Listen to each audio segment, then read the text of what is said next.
Good morning students, I am Pawan Kumar Singh from Shriyoti Educational Group. Today we will take chapter number 10 of your 12th class of physics, that is wave optics. So students, in this chapter the syllabus has been revised, not in this chapter but in all chapters. So the revised part, from the revised part the some topics has been deleted. The topics are the resolving power of telescope and astronomical telescope. This has been deleted from your syllabus, and the polarization, plane polarized light, Brevester's law, use of plane polarized light and Polaroids, ये topics delete हो गए. Okay तो हम लोग video में जो भी part upload करेंगे वो रिवाइज्ड पार्ट होगा. इट मीन्स वही पार्ट होगा जो आपके करंट सिलेबस में है.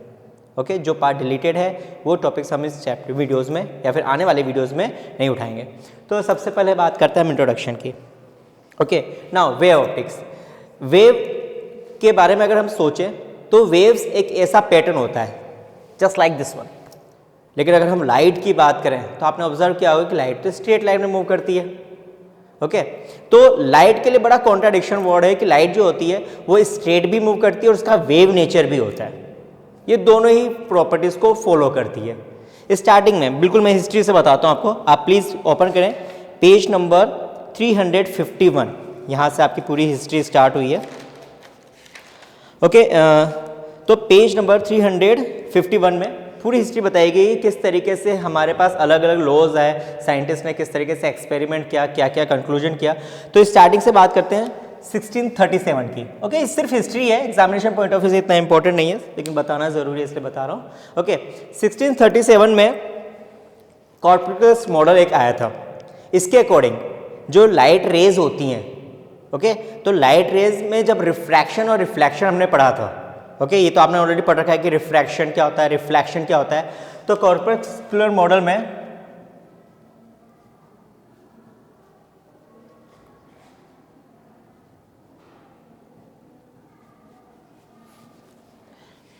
लाइट रे की बात की गई थी. ध्यान रखना मैं अभी यहां पे वर्ड यूज कर रहा हूं रे, बाद में हम वर्ड यूज करेंगे वेव. तो अभी हम लाइट रे की बात करो. रे के बारे में बात की जाए तो रे कुछ इस तरीके से हम डिनोट करते हैं. आप लोग मैथमेटिक्स में पढ़ चुके होंगे what is the definition of रे. किसी स्ट्रेट लाइन में जाने वाली जो स्ट्रेट लाइन होती है दैट इज अ रे. ओके तो हम यहाँ पे लाइट रे की बात करेंगे. तो इन्होंने एक लॉ दिए थे. उन्होंने कहा था कि अगर कोई भी लाइट सपोज करो वन मीडियम से अनदर मीडियम में एंटर करती है इस तरीके से, तो रिफ्रैक्शन तो आपको मालूम है according to law of refraction. This is the incident angle, this is the reflected angle, this is the rare medium, you already know. This is the denser medium, ये भी आपको मालूम है. ओके इस तरीके से होता है. तो कोई भी लाइट जब रेयर मीडियम से डेंसर मीडियम में या फिर मीडियम 1 से मीडियम 2 में एंटर करती है और अगर इंसिडेंस एंगल आई है और रिफ्लेक्टेड एंगल आर है तो यहाँ पे आप देखने से आपको क्लियर समझ में आ रहा होगा कि I is greater then are. तो इस सिचुएशन में होता क्या है, जो डेंसर मीडियम में लाइट की स्पीड होती है, ओके सपोज करो इसकी लाइट की स्पीड को मैं वी डी से डिनोट कर रहा हूं और यहाँ पे लाइट की स्पीड को मैं वी आर से डिनोट कर रहा हूं. तो डेंसर मीडियम में जो लाइट की स्पीड है V D is greater than V R. ये कॉर्पस्कुलर मॉडल ने ये कंक्लूजन दिया था कि डेंसर मीडियम में लाइट की स्पीड जो होगी वो रेयर मीडियम के कंपेयर में ग्रेटर होगी. चलो ठीक है, यहाँ तक इन्होंने ये लॉ दिया. इसको कई लोगों ने फॉलो भी किया और बहुत सालों तक इस चीज़ को फॉलो भी किया गया. ओके तो उस टाइम पे न्यूटन सर भी थे तो उन्होंने भी बोला कि हाँ ये ठीक है, बिल्कुल सही है, लो कोई मिस्टेक नहीं है. और क्योंकि वो तो बहुत नामी जानी साइंटिस्ट थे तो उनको तो बात को कोई इग्नोर कर नहीं सकता था, कोई क्वेश्चन नहीं उठा सकता था कि वो गलत है. तो सबने मान लिया कि चलो ठीक है डेंसर मीडियम में लाइट की स्पीड रेयर मीडियम के कंपेयर में ज़्यादा होगी. बट ऐसा नहीं था. करीबन 1678 में, अब मैं 1678 की बात कर रहा हूं, देखो कितना लॉन्ग टाइम ड्यूरेशन है. 1678 में हाइजन करके एक साइंटिस्ट आए थे. ओके इन्होंने कहा था कि अगर लाइट किसी भी एक मीडियम से दूसरे मीडियम में एंटर करती है, again the same thing, this is the rare medium, this is the denser medium, light एक मीडियम से दूसरे मीडियम में एंटर कर रही है. ओके अब इन्होंने जो वर्ड यूज किया था वो रे वर्ड यूज करने के बजाय कौन सा वर्ड यूज किया था, वेव. क्योंकि उन्होंने कहा था कि लाइट का वेव नेचर भी होता है. ओके तो उन्होंने कहा था कि कोई भी लाइट वेव अगर डेंसर मीडियम रेयर मीडियम से डेंसर मीडियम में एंटर करती है। तो ये इंसिडेंस एंगल होगा, ये रिफ्लेक्टेड एंगल होगा, I is greater then are, चलो ये भी सही है। ओके, बट इन्होंने लास्ट में कहा था कि डेंसर मीडियम में लाइट की स्पीड जो होगी, जिसको मैं वी डी से डिनोट कर रहा हूं, suppose this is the V D and this is the V R, V D is less than V R. यहां पे प्रॉब्लम आ गई। उन्होंने कहा कि डेंसर मीडियम में जो लाइट की स्पीड है वो रेयर मीडियम के कंपेयर में कम है, अकॉर्डिंग टू हाइजन प्रिंसिपल या कैसे according to the Huygens theory. अब यहां तो प्रॉब्लम आ गई, अब क्या करें? इनके लॉ को ज्यादा माना भी नहीं गया क्योंकि इनके साथ न्यूटन सर का फेवर नहीं था। ओके, न्यूटन सर ने तो कार्पस्कुलर थ्योरी को फेवर दिया था, इन्होंने तो यहाँ पे तो उनको फेवर मिला ही नहीं, तो इनके लॉस को ज्यादा नहीं माना गया। रीजन भी बहुत सारे थे। पहले तो इन्होंने कहा था कि लाइट का वेव नेचर होता है, बट सबको मालूम है कि जो वेव्स होते हैं, वेव को एक जगह से दूसरी जगह ट्रेवल करने के लिए पार्टिकल्स की रिक्वायरमेंट होती है। ओके, उस टाइम में यही था कि जो वेव्स हैं उनको एक जगह से दूसरी जगह ट्रेवल करने के लिए पार्टिकल्स की रिक्वायरमेंट होती है, बट लाइट तो वैक्यूम में भी ट्रेवल कर लेता है। अब ये कैसे होगा कि लाइट वैक्यूम में ट्रेवल कर रही तो वेव नेचर भी है? तो इनकी थ्योरी पे ज़्यादा फोकस नहीं किया गया। फिर उसके बाद आया थॉमस यंग मॉडल एक्सपेरिमेंट, या फिर कैसे थॉमस यंग सर की बात आई थी। अब उन्होंने कहा कि चलो ठीक है, लाइट का जो वेव नेचर होता है वो बिल्कुल सही है, होता है वेव नेचर, बट जो वेव नेचर होता है उसकी जो वेवलेंथ होती है वो वेवलेंथ बहुत ही कम होती है। ओके, थॉमस सर ने कहा था कि लाइट का वेव नेचर होता है, उन्होंने हाइजन सर को फेवर किया था, उनका सपोर्ट किया था कि हाँ ठीक है लाइट का वेव नेचर होता है, बट उस लाइट की वेवलेंथ जो होती है वो बहुत ही कम होती है। इतनी कम होती है कि आप उसको चाहो तो इग्नोर कर सकते हैं, और अगर हम इग्नोर कर देते हैं, ओके, अगर हम उसको इग्नोर कर देते हैं तो आप उसको रे बोल सकते हो, और इग्नोर नहीं करते तो आप उसको वेव बोलोगे। ओके, इट मीन्स अगर कोई लाइट रे ट्रेवल कर रही है और आप इसके वेवलेंथ को इग्नोर कर रहे हो, यानी वेवलेंथ नेग्लिजिबल है, then you will say this is the ray. और वेवलेंथ कंसीडर कर रहे हो, इसका मतलब कि लाइट जो है वो साइनसोइडल फॉर्म में ट्रेवल कर रही है, then you will say it is the wave. Okay, तो आपने जो चैप्टर नंबर 9 में रे ऑप्टिक्स पढ़ा है, उस रे ऑप्टिक्स में हम लोगों ने लाइट के वेवलेंथ को नेग्लेक्ट किया है, या फिर आप बोल सकते हैं इग्नोर कर दिया। वो वेवलेंथ इतनी कम थी कि हमने उसको इग्नोर कर दिया, यानी हमने ये मान लिया कि लाइट जो है वो रे के फॉर्म में ट्रेवल कर रही है, not in the form of the wave. Okay, तो ये सारी थ्योरी आपको पेज नंबर 351 पे मिल जाएगी, page number 351, page number 352। Okay ना, अब हम बात करते हैं मैक्सवेल की। इन्होंने भी एक थ्योरी दी थी। उन्होंने कहा था कि जो लाइट रेज होती हैं, ओके, वो लाइट रेज इलेक्ट्रोमैग्नेटिक वेव्स के अंदर या फिर इलेक्ट्रोमैग्नेटिक वेव के फॉर्म में ट्रेवल करती हैं। अब इलेक्ट्रोमैग्नेटिक वेव्स की बात करते हैं। इलेक्ट्रोमैग्नेटिक वेव्स में मैग्नेटिक फील्ड भी होता है, इलेक्ट्रिक फील्ड भी होता है। अब उन्होंने कहा था कि जो मैग्नेटिक फील्ड होता है, तो मैग्नेटिक फील्ड में चेंजेस आने की वजह से इलेक्ट्रिक फील्ड के टाइम और स्पेस में वेरिएशन आती है, और जैसे इलेक्ट्रिक फील्ड के टाइम और स्पेस में वेरिएशन आएगी तो फिर मैग्नेटिक फील्ड के भी टाइम और स्पेस में वेरिएशन आएगी, और जिसकी वजह से इलेक्ट्रोमैग्नेटिक वेव्स मूव करती हैं। आई रिपीट, इलेक्ट्रोमैग्नेटिक वेव्स में जब भी इलेक्ट्रिक फील्ड चेंज होता है तो उसकी वजह से मैग्नेटिक फील्ड के स्पेस और टाइम में वेरिएशन आती है, और आप ये भी बोल सकते हो कि मैग्नेटिक फील्ड जब चेंज होगा तो उसकी वजह से इलेक्ट्रिक फील्ड के टाइम और स्पेस में वेरिएशन आएगी। तो ये दोनों एक दूसरे को वेरी करते रहते हैं, जिसकी वजह से इलेक्ट्रोमैग्नेटिक वेव्स आगे ट्रेवल करती हैं। ओके, तो ये सब पूरा था आपका theory part. Okay, theory part किससे? इसकी पूरी की पूरी हिस्ट्री कि वेव ऑप्टिक्स हम क्यों पढ़ रहे हैं, उसके पीछे पूरा क्या रीजन है, वही हमने अभी पढ़ लिया। अब हम बात करते हैं the important topic, that is the Huygens principle. Okay, this is very important. Okay, तो हाइजेंस प्रिंसिपल को पढ़ने से पहले कुछ टर्म्स आएंगी, जैसे वेव फ्रंट क्या होता है, वेव स्पीड क्या होती है, इसको हम डिस्कस कर लेते हैं। तो first of all the Huygens principle. Okay, this is your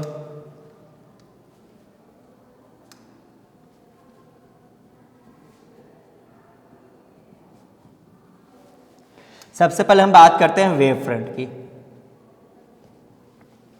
ना स्टूडेंट्स, आपने ऑब्जर्व किया होगा जब भी हम वाटर के ऊपर कोई स्टोन फेंकते हैं, ओके, जैसे सपोज करो एक पॉन्ड है, उसके ऊपर उसमें वाटर है, हमने स्टोन फेंका तो आपको वेव्स बनती हुई दिखाई देती हैं। ओके, आपको सर्कुलर फॉर्म में एक वेव का पैटर्न दिखाई देता है। बेसिकली वो जो वेव पैटर्न होता है, ओके, उसी को हम वेव फ्रंट बोल सकते हैं। फॉर एग्जाम्पल, अगर यहाँ पे एक दिस इज द सेंटर जहां से वेव जनरेट हो रही हैं और वो वेव्स कुछ इस तरीके से जनरेट होके आगे मूव कर रही हैं। ओके, मान लो इस डायरेक्शन में ये मूव कर रही हैं। तो होता क्या है कि अगर हम किसी पर्टिकुलर वेव की बात करें, फॉर एग्जाम्पल मैं इस वेव की बात कर रहा हूं, अगर इस वेव की बात करें तो ये पूरी की पूरी वेव सेंटर से इक्वल डिस्टेंस पे, पहली बात तो ये। एंड द सेकेंड थिंग, ये वेव सारी की सारी इन फेज है, इनका एम्पलीट्यूड भी सेम है और ये सारी की सारी वेव इन फेज है। इन फेज का मतलब कि सारी की सारी वेव जो है वो सेम नेचर रख रही है, एक ही साथ या तो ऊपर जा रही है या फिर नीचे जा रही है। तो इस तरीके से जो पैटर्न हमारे पास आता है, इस पैटर्न को हम बोलते हैं wave front. Okay, wave front basically वो पैटर्न है वेव का जिस पैटर्न में वेव सेम फेज या फिर सेम कैरेक्टरिस्टिक फॉलो करती हैं और यहाँ से सेंटर जहाँ से वेव जनरेट हो रही है वहाँ से ये लगभग इक्वल डिस्टेंस रखती हैं। That is the wave front. Wave front की डेफिनेशन आपको बच्चों पेज नंबर 353 पे मिल जाएगी। According to the book definition you can say the wave front is defined as the surface of constant phase. Okay, wave front एक ऐसी surface होती है जो कि कांस्टेंट फेज को डिफाइन करती है। Okay, this was about the wave front. अब हम बात करते हैं स्पीड ऑफ द वेव की, कि वेव की स्पीड क्या होगी। ओके, या वेव फ्रंट की स्पीड क्या होगी। बच्चों आपने नोटिस किया होगा कि जब ये वेव्स बनती हैं तो वेव्स कंटिन्यूसली आगे की तरफ मूव कर रही होती हैं। तो ये वेव सेंटर से आगे की तरफ जिस स्पीड से जा रही हैं उसी स्पीड को बोलेंगे हम वेव स्पीड। ओके, जो वेव्स बन रही हैं, ये जो वेव्स बन रही थी ये सेंटर से आगे की तरफ जिस स्पीड से जा रही है उस स्पीड को हम क्या बोलेंगे बच्चों, वेव स्पीड या फिर speed of the wave front. Now एक चीज होती है इसमें, ओके, कि जो वेव फ्रंट हमारे पास बन रहा है इसका एनर्जी डिस्ट्रीब्यूशन होता है या फिर जो इसकी एनर्जी है ये जिस डायरेक्शन में वेव फ्रंट जा रही है उसके परपेंडिकुलर डायरेक्शन में होती है। आई रिपीट, जो इसका एनर्जी डिस्ट्रीब्यूशन है वो किस तरीके से होता है कि जिस डायरेक्शन में वेव जा रही है या फिर वेव फ्रंट मूव कर रही है उसके परपेंडिकुलर डायरेक्शन में इसका एनर्जी डिस्ट्रीब्यूशन होता है। ओके, ये चीज आप अच्छी तरीके से याद कर लेना और ये सारे पॉइंट आपको पेज नंबर 353 पे ही हाइजेन प्रिंसिपल के नीचे वाले पॉइंट्स में मिल जाएंगे। This was about the energy of the wave and the Huygens principle. Now अभी टॉपिक कंप्लीट नहीं हुआ है, हम यहाँ पे कुछ केसेस लेंगे। ओके, केसेस में क्या है कि सपोज करो अगर आपके पास जिस भी सोर्स से वेव बन रही है वो एक आपका पॉइंट सोर्स है। ओके, हम लोग क्या कंसीडर कर रहे हैं, ओनली अ पॉइंट सोर्स। तो यहां से जो वेव बनेगी या फिर वेव फ्रंट हमारे को मिलेगी वो स्फेरिकल फॉर्म में होगी। ओके, इसको थोड़ा अज्यूम करना पड़ेगा, इमेजिन करना पड़ेगा आपको कि एक पॉइंट सोर्स से वेव जा रही है। ओके, तो अगर हम पूरे के पूरे स्पेस को कवर कर रहे हैं या फिर पूरे के पूरे स्पेस की बात कर रहे हैं तो जब पॉइंट सोर्स से वेव जाएगी तो चारों ही डायरेक्शन में जाएगी, ऊपर की तरफ भी जाएगी, डाउनवर्ड भी, लेफ्ट भी, राइट भी, इधर भी उधर भी। तो आपके पास जो वेव फ्रंट बनेगा वो स्फेरिकल फॉर्म में बनेगा। लेकिन अगर हम किसी प्लेन की बात करते हैं, और वेव फ्रंट हम सिर्फ प्लेन पे जनरेट कर रहे हैं तो यहाँ पे आपका जो वेव फ्रंट बनेगा वो सर्कुलर फॉर्म में बनेगा। ध्यान रखना, स्फेरिकल कब बनेगा, जब हम पूरे के पूरे स्पेस को कंसीडर करेंगे। हम जब 3D को कंसीडर करेंगे तो स्फेरिकल बनेगा, लेकिन जब सिर्फ 2D को कंसीडर करेंगे तो इस केस में आपका जो वेव फ्रंट बनेगा वो सर्कुलर बनेगा। ओके, नाउ जो स्फेरिकल वेव फ्रंट हमें मिलते हैं, जैसे सपोज करो मैं अभी फिलहाल स्फेरिकल कंसीडर कर रहा हूं, यहां से वेव फ्रंट हमें मिले, these are the wave fronts. और लॉन्ग डिस्टेंस पे जाके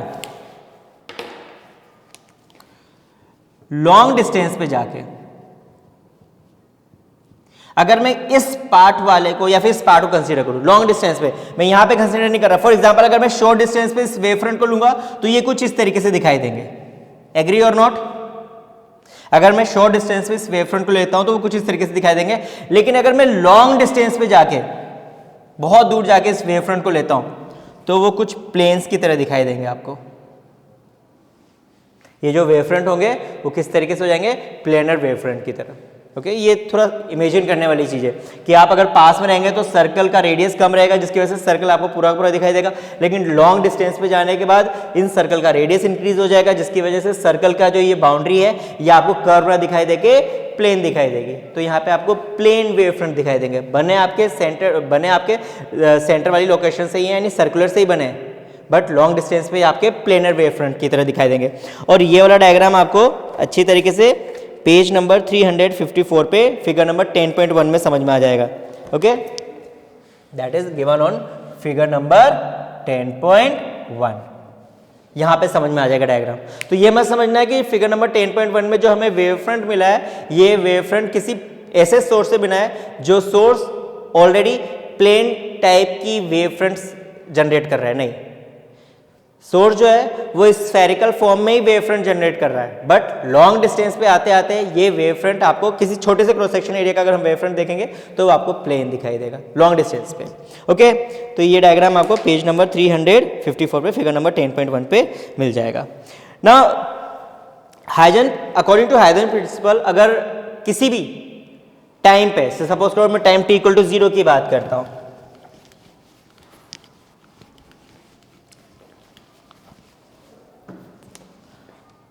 टाइम t = 0 की बात करता हूं, इस टाइम पे सपोज करो जो आपके पास वेव फ्रंट मिल रही थी, ओके, वो सर्कुलर या फिर स्फेरिकल है,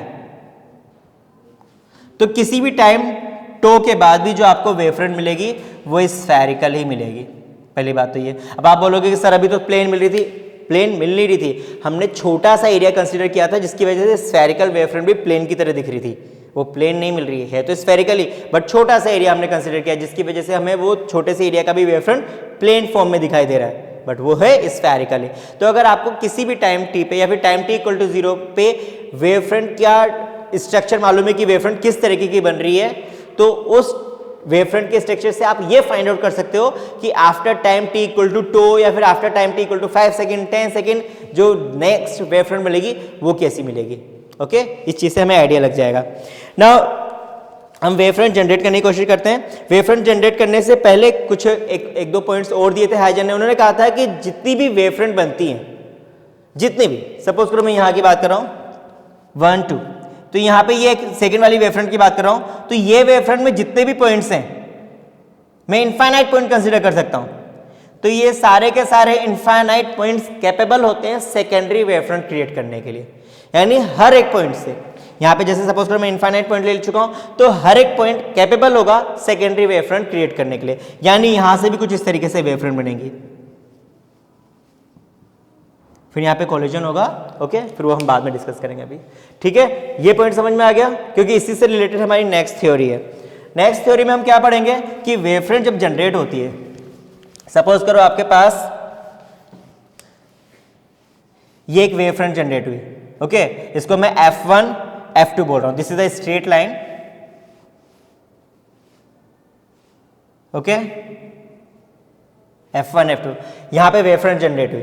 अब वेव फ्रंट जनरेट हुई तो हमें वो वाला प्रिंसिपल यूज करना है जो भी हाइजन सर ने दिया था। उन्होंने कहा था कि यहां पे आपके पास हर एक पॉइंट पे सेकेंडरी वेव फ्रंट मिलेगी इस तरीके से। अब हमें क्या करना है, जो ये आपको सर्कुलर फॉर्म में जो अरेंजमेंट दिखाई दे रहा है, इन सब पे एक कॉमन टेंजेंट ड्रॉ करना है। सो द कॉमन टेंजेंट जो बनेगा वो कुछ इस तरीके से बनेगा। सबको लेते हुए हमें कॉमन टेंजेंट ड्रॉ करना है। So this one suppose G1 and this is the G2, this is the next wave front. I hope आपको समझ में आ गया होगा। ओके, सपोज करो आपके पास वेव फ्रंट कुछ इस तरीके से मिल रही है। अब हमें इसका सेकेंडरी वेव फ्रंट जनरेट करना है, तो again you have to draw the circle. इस डॉट से लेते हुए सर्कल ड्रॉ करो आप। मैं पूरा सर्कल ड्रॉ नहीं कर रहा हूं क्योंकि रिक्वायरमेंट नहीं है पूरे सर्कल की, अदरवाइज कंफ्यूज हो जाएगा कि सर सर्कल में कुछ समझ में नहीं आ रहा है, इसलिए मैं जिस सर्कल के जिस पार्ट की रिक्वायरमेंट है मैं सिर्फ उसी पार्ट को ड्रॉ कर रहा हूं। अब हमें क्या करना है, इस सर्कल को लेते हुए कॉमन टेंजेंट ड्रॉ करना है। कर दिया हमने, तो this is the secondary wave front. But इस सर्कल के इस सेंटर के पीछे भी तो एक सर्कल का पार्ट आ रहा है। अगर मैं इस सर्कल के इस वाले पार्ट को भी लेते हुए अगर मैं कॉमन टेंजेंट ड्रॉ करता हूं, तो आपको अंदर की तरफ भी एक वेव फ्रंट दिखाई देगा। बट आपने नोटिस किया था कि जो वेव फ्रंट्स बनते हैं या फिर जो वेव्स बनती हैं वो आगे की तरफ मूव होते हुए दिखाई देती हैं, बट यहाँ तो पीछे की तरफ भी वेव बन रही है। तो उन्होंने एक अजम्पशन कहा था, उन्होंने एक अजम्पशन थ्योरी दी थी। उन्होंने कहा था, सर हाइजन ने कहा था कि जो भी वेव फ्रंट हमारे पास मिल रहे हैं वो फॉरवर्ड डायरेक्शन में भी हमें दिख रहे हैं और बैकवर्ड डायरेक्शन में भी अकॉर्डिंग टू लॉजिक मिल रहे हैं। लेकिन जो फॉरवर्ड डायरेक्शन में जो हमें एम्पलीट्यूड मिल रहा है, दिस इज वेरी ग्रेटर और यू कैन से this is considerable, but backward direction में जो वेव का एम्पलीट्यूड है वो 0 होता है। तो उन्होंने इस अजम्पशन के बेसिस पे उन्होंने कहा था कि पीछे हमारे को कोई वेव फ्रंट बनते हुए वापस से दिखाई देगा। जो भी वेव फ्रंट बनेंगे फिर वो आगे की तरफ ही मूव करते रहेंगे। ये वाला डायग्राम भी आपको पेज नंबर 354 पे मिल जाएगा डायग्राम, और ये डायग्राम आप समझ में भी आ जाएगा आपको।